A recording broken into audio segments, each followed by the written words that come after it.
I'm JM Zamudio. I write Regency romance. My second book in the Cooper Sibling Scandals trilogy, Promises Between Us, will be releasing on Amazon in May. Welcome to Love Letters and Books, a podcast for anyone who loves a good story. This is a soft space to explore romance in books, where no topic is too taboo. I'm your host, Casey, and this week I am sitting down with author JM Zamudio. She's returning to the podcast today to discuss her new book, one that I have been eagerly waiting for since I read her previous book in one sitting. Promises Between Us is an explosive second chance romance that explores shared power, trust, and agency amid restrictive societal expectations in the Regency era. We're talking tropes, pacing, spice as action scenes with poetry, as Jess likes to say, and why the Regency setting heightens yearning and the stakes. Jess, welcome back to the Love Letters and Books podcast. I am so glad you're here. Oh, I'm happy to be here. I'm absolutely thrilled to be here with you. Before we hit record, you and I were chatting, and I was kind of reminiscing, reflecting on the fact that you were the very first guest on this podcast. I read your book, Memories of You, and I absolutely had to talk to you. And I remember that really giving me the push to continue and reach out to authors that I loved and speak to them. So I just want to take a moment and say thank you for that amazing experience of being my first guest. And I don't know, here we are a year later. It was an absolute honor. Absolutely. I'm so glad. Yeah, that was really fun. And it was fun for me because I was sitting down with a brand new author to me. It was your debut novel, Memories of You. I've said everywhere on this podcast, it was my favorite book of 2025. And you're back to talk today about the next book in the Cooper's siblings. How am I saying it right? What is it? It is. It's such a mouthful. So sometimes whenever I get, whenever I'm making videos, I have to stop. And it's something that I didn't even think about. I don't think of how things sound out loud when I write them down. But it's the Cooper Sibling Scandals series. Well, I would love to open this episode with giving a little background context to historical romance readers who are listening to this. So let's start a little bit with Memories of You before we move to Promises Between Us. Can you give us a little background history? Memories of You is the first book in the Cooper Sibling Scandals trilogy, and it really does start the entire series off. Because in my mind, Memories of You, Promises Between Us, and my third one, Lies We Tell, it's all one big story. So in the first book, Cassandra was very much starting out the story. So she told it up until a specific point. I think a week or two after the epilogue, Promises Between Us starts, and Matthew takes the baton and he just runs with it with Jasmine. And their stories are so crazy because they're so different. Seth and Cassandra's story is very soft. He calls her sweetheart. They are very much finding peace with each other. Whereas Promises Between Us, it's explosive. When these characters, I say it all the time, but when these characters are not at each other's throats, they're down each other's throats. So it's an entirely different feel, but they all have something that they have to overcome. So with Memories of You, with Seth, he has to overcome his PTSD, and Cassandra has to overcome basically her entire raising that said that this relationship is wrong. But with Matthew, he does something at the end of Memories of You that it sets off an entire trajectory of his life. Everything that he had planned on, it's no longer a viable option. So all of his hopes and all of his dreams, they're more or less shattered. And he's living in this world that is unkind to him, even though he did the right thing. It's not always looked on in that type of light. Even if you do the right thing, sometimes the consequences of that action are completely beyond your control. And that's where the story starts with Promises Between Us, is Matthew has done this thing and he ended up losing a lot. He lost his future, he lost his dreams, but it was still the right thing for him to do. But he still has to grapple with that, with not only the consequences socially, but mentally and in his heart. He has his own trauma that is completely different from Seth's. And so his story is more or less, it's not about redemption, but it's about rebirth. What a summary. And I would like to say, as a reader who has been a huge fan of Matthew Cooper since book one, he can do no wrong.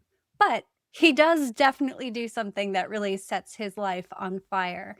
And I really appreciate how you point out sort of the contrast between the stories, because you really do feel that from page one with both stories. So I am really excited to talk about this book. And I would like to just ask you sort of a meta question. What promise are you making to your readers with this particular love story?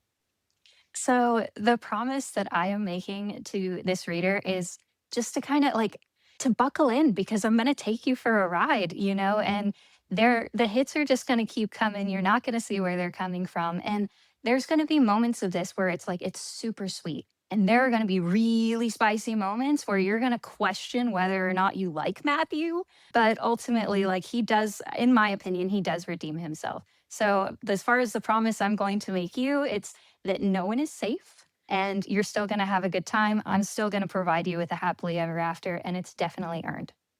Well, as we're talking about my profound love for your main male characters in both of these books, I would love if you could take a moment and drop in a little bit deeper and tell us about Matthew and then tell us about Lady Jasmine. Like, what do you love about them as individuals? And then we'll follow up with what you love about them as a couple.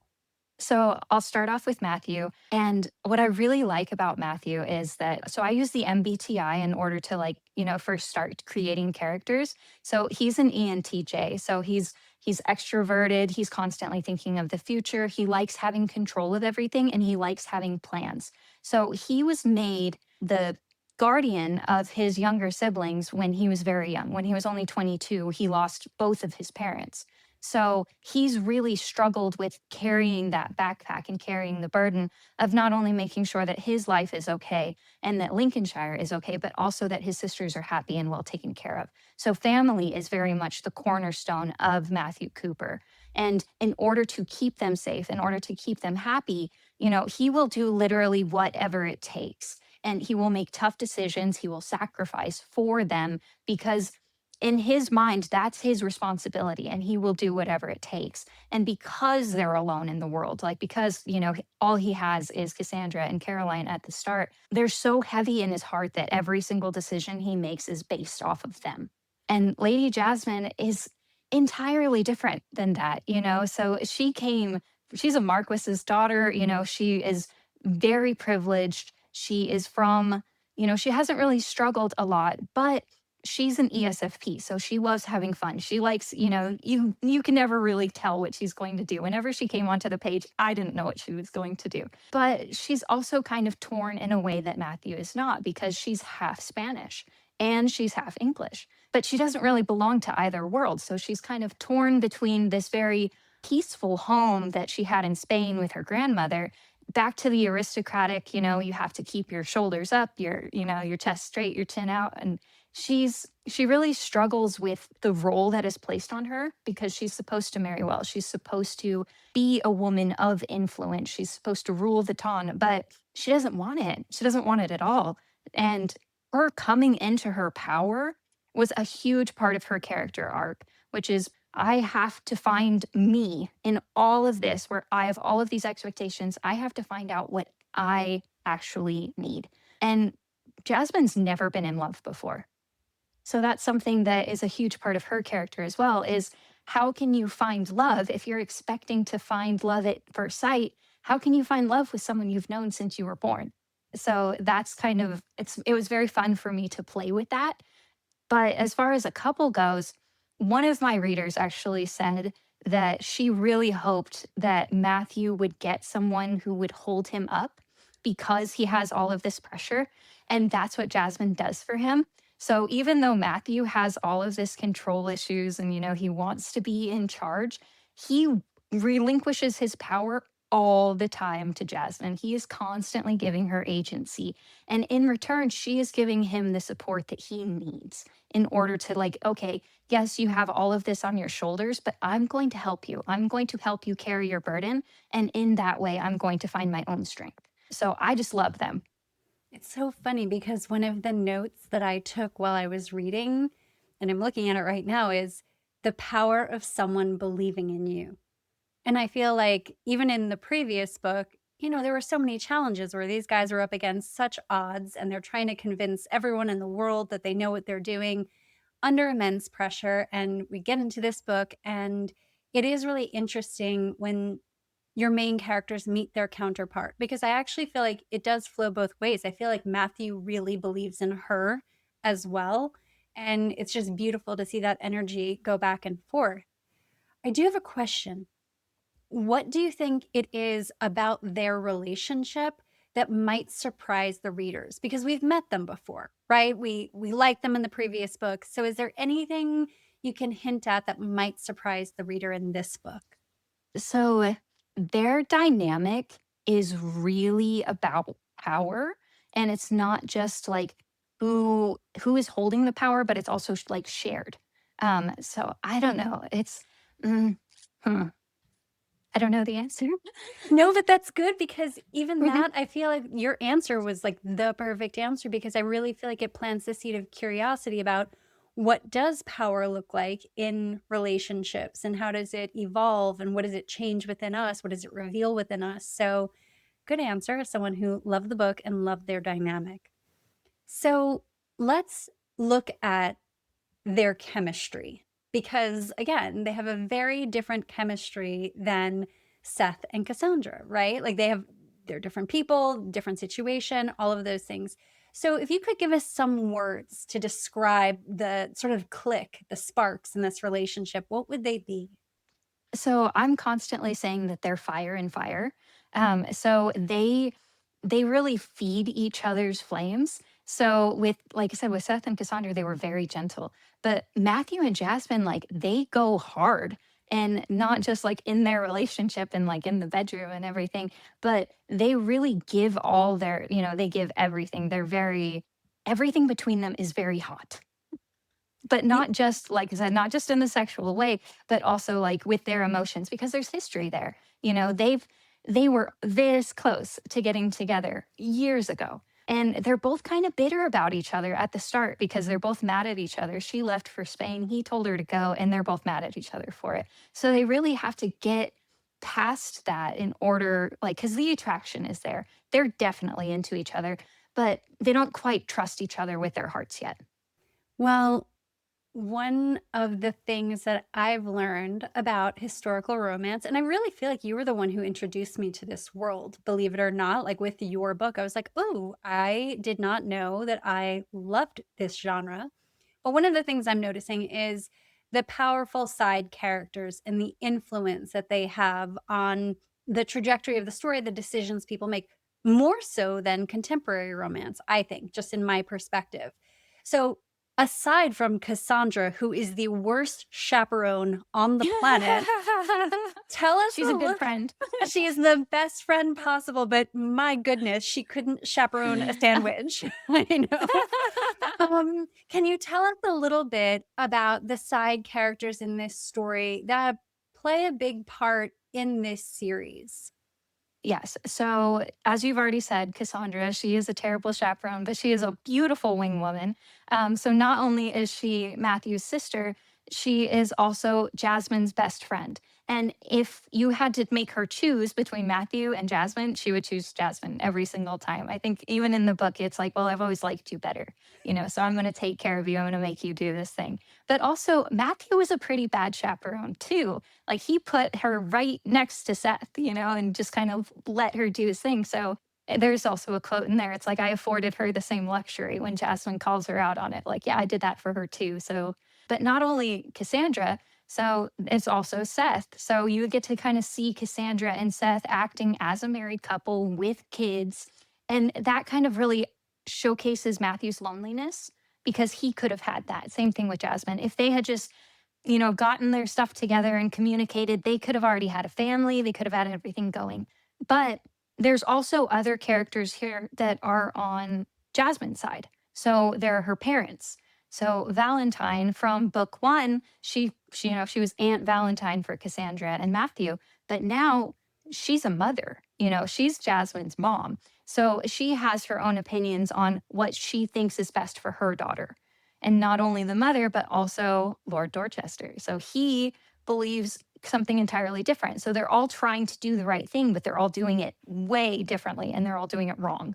But aside from the people close to them, there is this main character who he has been called repugnant by a couple of different people and he's been called horrific, and that is Duke Kendall. So Duke Kendall, he has Matthew under his thumb. So he did something for Matthew and now Matthew owes him. And whether or not it's actually true, Matthew feels that, he owes his life to this man. And Duke Kendall uses that against him at every single turn. So Duke Kendall likes playing with Matthew as a cat does to a mouse. And that causes a lot of conflict because as Matthew is getting closer to Jasmine, he's getting further away from Duke Kendall's influence because Jasmine is the only person to actually stand up to Duke Kendall. First thing in the book, she is the only one to actually say, no, get away from me. Don't do this. And that threatens Duke Kendall's power. And he makes a lot of decisions based on that. But I have so many antagonists because there's also another character, Vivian, who I will not spoil too much. And there's also Lord Rothwell. But gosh, I have such a big cast and they all do their own things. It was interesting kind of juggling it all. It was very challenging. Can you tell us just a little bit about Caroline?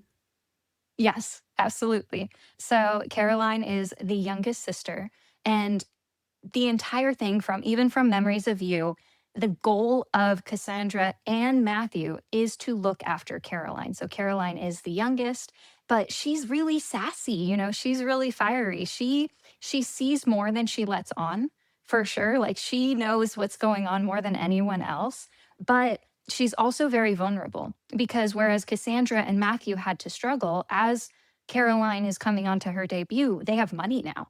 So her view on the world is, okay, I'm already here, I'm already at this specific stage. What I need to do is move up. So and I don't want to spoil it too much, but when danger flirts with her, she flirts back. And that's not always smart. All right. Well, I appreciate you going over the characters because you write them so vividly. And it is a big cast of characters. And I do think that that almost speaks to the time period and the setting. So I want to touch on that for a moment. So what era and setting are we in your books? And what made you choose that moment in time and that backdrop, like that place in the map to write your story? So I love Regency romance. I know that there's a whole bunch of different types. So there's Regency, there's Victorian, and then there's Edwardian. And give it another couple of years, and I'm sure Millennial is going to be right in there with historical romance. But I love the glitz and the glamour of the Regency era. And I also really like that it doesn't have cell phones because if you can just send a text to someone, then it solves a lot of problems. But when you're agonizing over a letter that never comes in the mail, that's an entirely different area of pain. And I like kind of delving into those painful moments because that's where you really find like the humanity of these characters. For me, I don't see it. I don't see how I could do it in a contemporary way.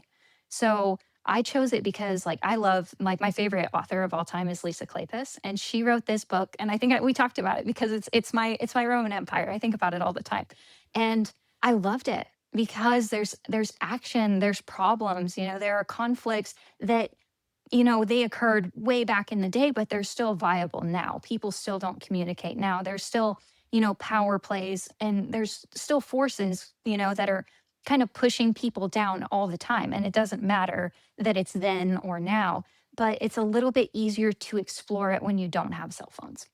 Well, I'm going to build on what you just said. So, for a listener who has never read your books before, but enjoys authors like Lisa Kleypas, what do you think that they will recognize in your storytelling? And what is distinctly JM Zamudio in your writing? So I think something that they'll recognize is definitely like the yearning and the pining. Seth, he yearned, but Matthew burns for Jasmine, like so it's an entirely different thing. And that's kind of what I want to be known for is I want to be known for like male characters who are just like all in, like they worship their ladies. I want to be known for that. But book three, I won't spoil it too much. Book three is not going to be like that. It's going to be a little different. Oh my gosh, Jess. How am I going I'll to tell you focus? more I was going offline. to say, Yeah, how am I yeah, going yeah. to focus on this interview right now? Okay, so let's take a step back because there's some things that are really standing out to me as I sort of get deeper into the world of like historical romance or Regency romance. And one of the misconceptions, and I'm going to say this right off the bat, that I had was that, oh, it's going to be slow. For some reason, that was a ridiculous thought I had before I picked up your book. And I was like, oh, this is the opposite. This person writes so well, so vividly. The pacing is so good. You are the type of writer, and I honestly feel like everyone who reads you is going to agree with this. Like, it's the one more chapter. Oh, I'm just going to Yes. read one more chapter. I was like in bed in the middle of the night reading your book. I'm like, oh, I'm just going to finish this chapter and then I'll put it down. And that's, your skill, it's your storytelling. And I think I just want to kind of get into the nuance of this genre. Like, how do you balance emotional truth and readability in a modern audience with people who want Regency romance? And I'm going to give the example just to kind of give a framework. I remember when we talked about Memories of You, we were talking about trauma. And I was talking about what Cassandra's going through as a woman and saying, God, you're putting it in these like beautiful setting and time period and terms, but it's so relatable to women today. So how do you balance those things? So I balance it as like humans are humans no matter what era they're from. Like human emotions have existed, for years countless. So it's not that hard to dig into that because even now in modern times, women are pressured to marry for money. It's very much like they're the ones holding down the family. And men too are very much pressured to be a man. So taking that and then putting it into a setting where there's maybe a little bit more pressure because it's an expectation that we've more or less grown out of, at least in the United States. But that's not true all over the world. Like all over the world, you could change my setting to a different country and it would apply for, today. I guess that would be my answer is that humans are humans no matter what. So you can easily take a human and put them into whatever setting and they'll still behave emotionally, irrationally, and if you can do that and you can do that in a time frame that you've never been in a place that you've never been in, it's really challenging. It takes a lot of research, but you can still put them in these situations so that they feel things. And if you can make a reader feel things, they'll keep reading. What an incredible answer. And let's pick up on a thread of something you mentioned earlier in the interview. We were talking about power. So I want to talk about it again because historical romance or Regency romance often lives at the intersection of restrictive societal rules and deeply personal desire. Like those are the two things I was writing down when I was making notes. I'm like, Lady Jasmine has to exist in this very constrained world, but she knows exactly what she wants, right? And the same for Matthew. So, how do your characters navigate these constraints, the power imbalances, the challenges, while still centering their love story, their respect for one another, and their care for one another?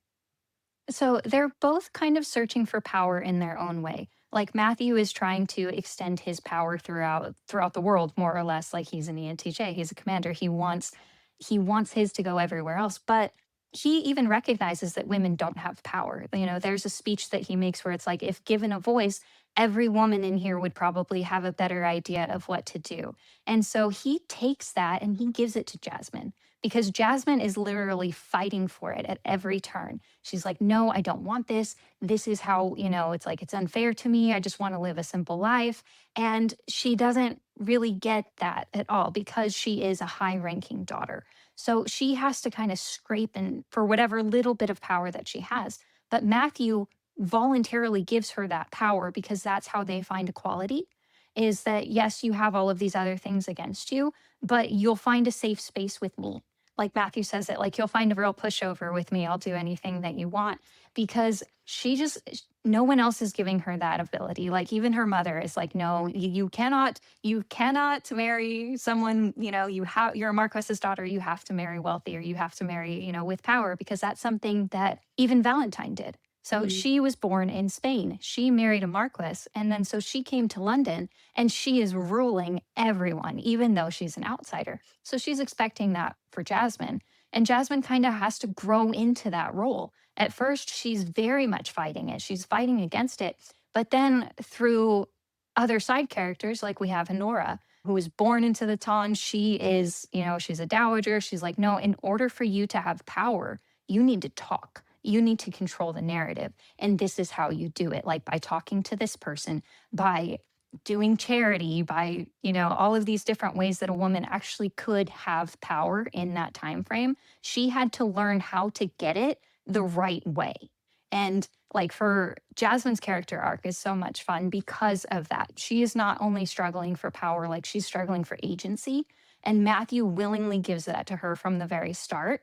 But like, as far as society goes, she really has to earn it.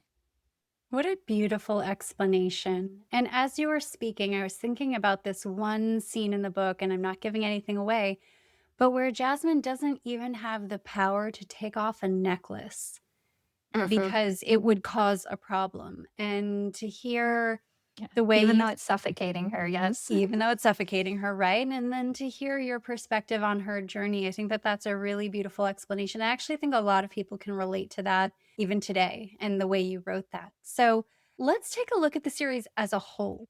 Can you share some of the tropes in Memories of You and Promises Between Us, and what you love about playing with those tropes in this historical Regency romance context, right? So I'll give an example. You can say miscommunication trope. All right, but miscommunication trope in the 1800s is a little bit different. So what are some of the tropes, and how does it show up in your books?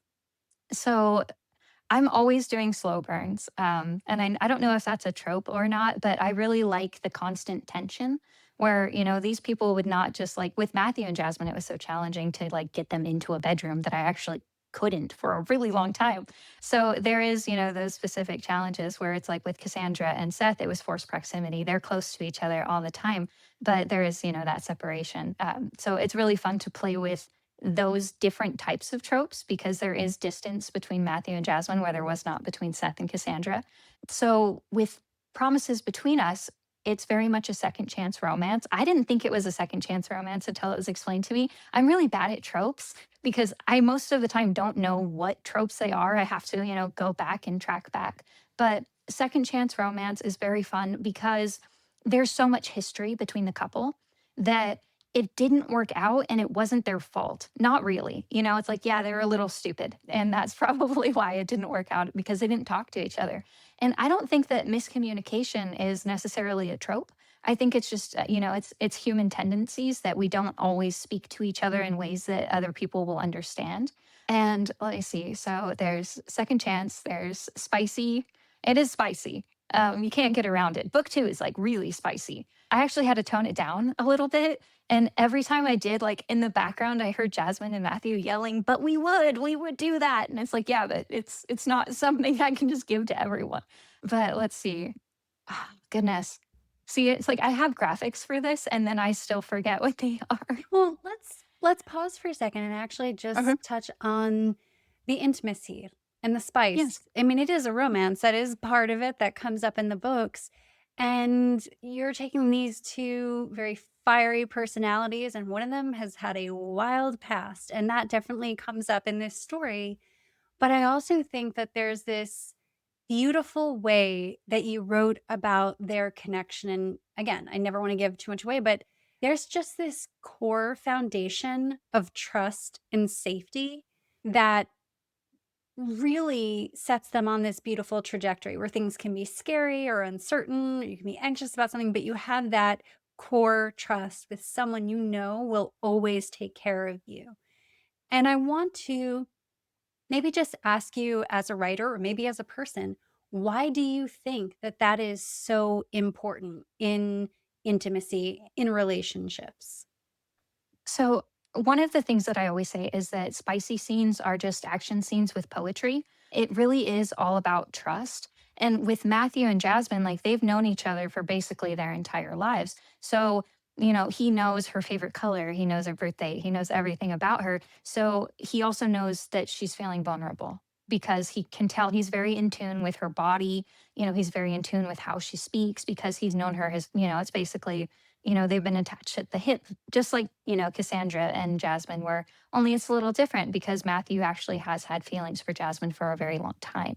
And with him, like he's had this very torrid past. He's a rake, but he kind of did that because he was so lost that that was the only way that he found feeling. And he actually gravitated to the entire wrong crowd because of it.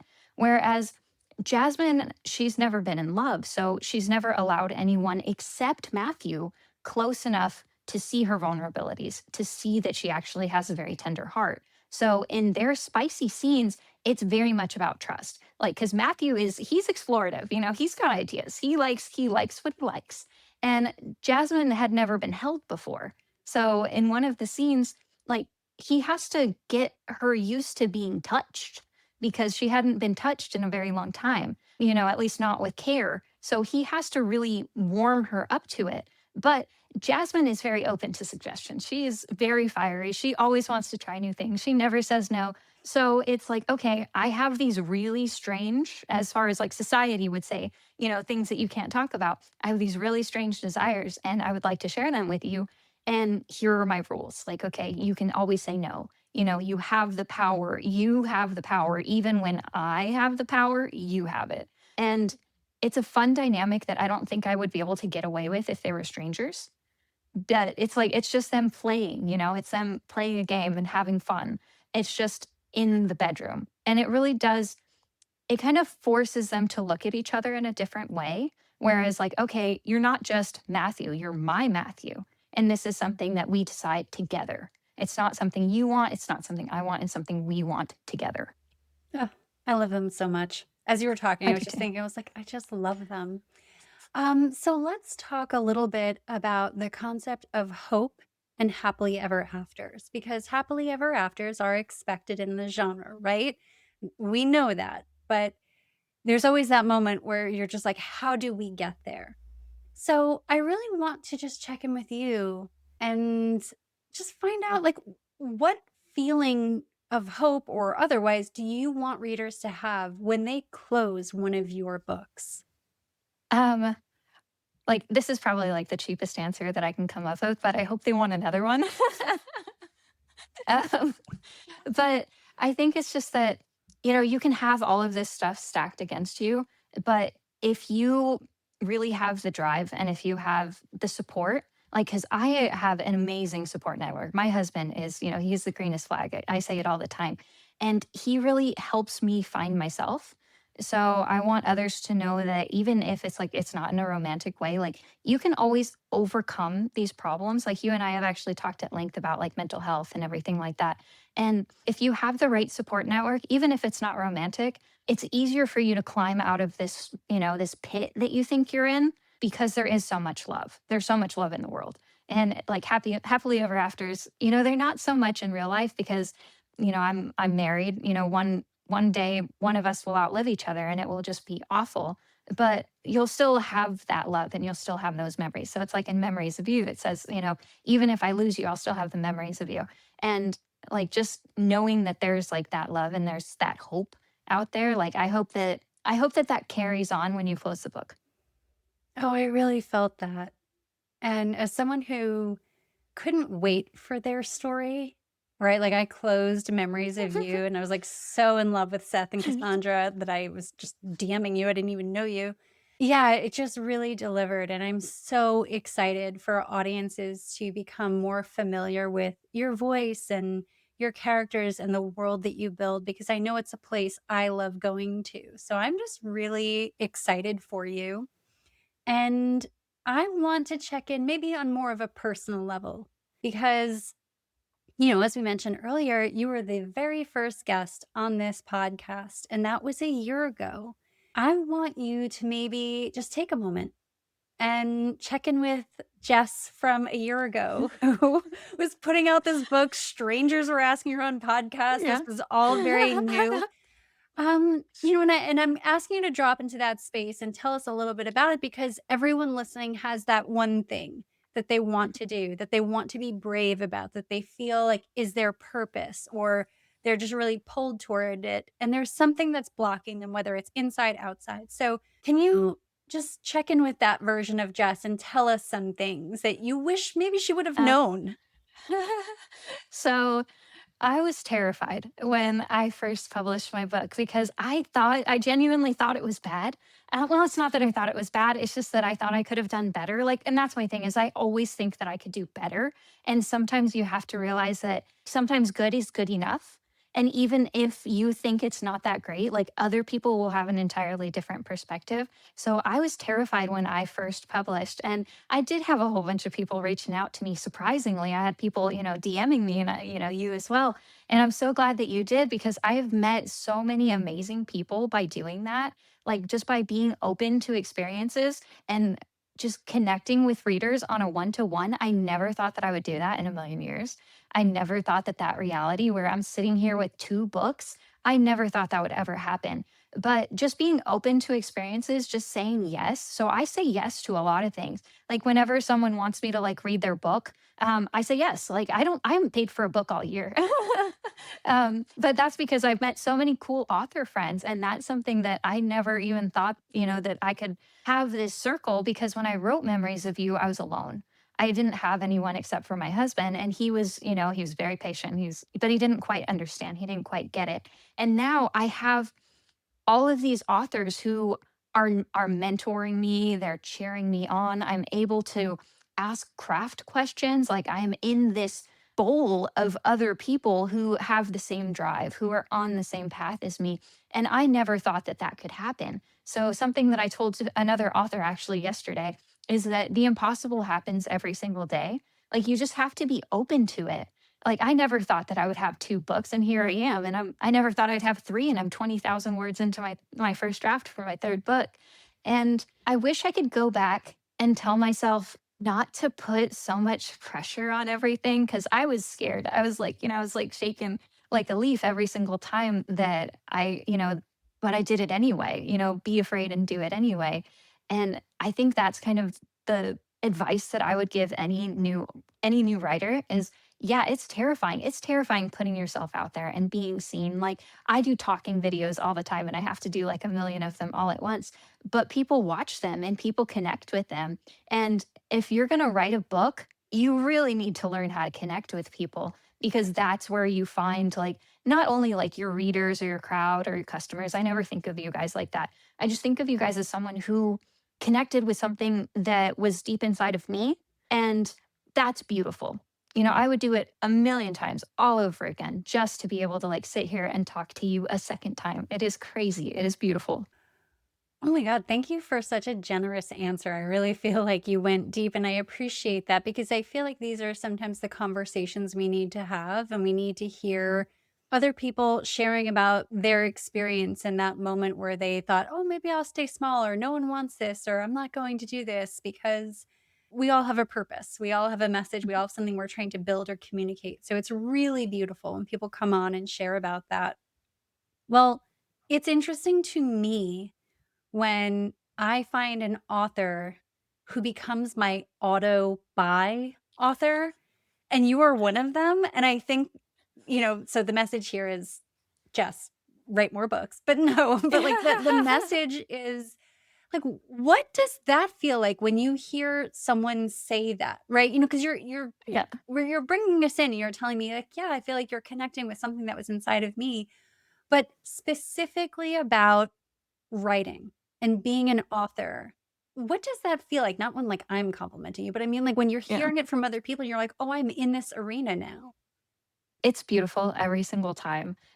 So every time I get a 5-star, like it fuels me for a week. Like I'm just grinning all day. Joey's like, so Joey's my husband. He's like, are you just going to smile all day? You bet I am. Absolutely. And I always grin and I always do like a little happy dance. And I always thank that person profusely because you took time for something that I created. You took time out of your life to read it, and you could have been reading anything else and you decided to read me. You decided to give a chance on me.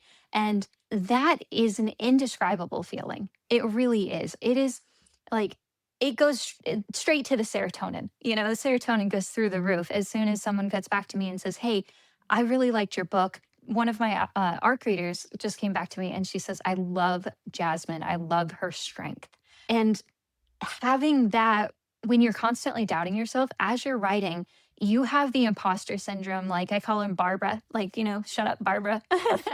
And you have these things that's like, you're never going to be good enough. You're never going to be, and it's wrong. It's so beautiful when it happens that it shuts up that nasty little voice just long enough for you to write another chapter. So if anyone is thinking about reaching out to an author saying, I loved your book, do it. Oh my God, do it. Because it might just be what that author needs, because writing is so lonely and it's so long and it's so hard.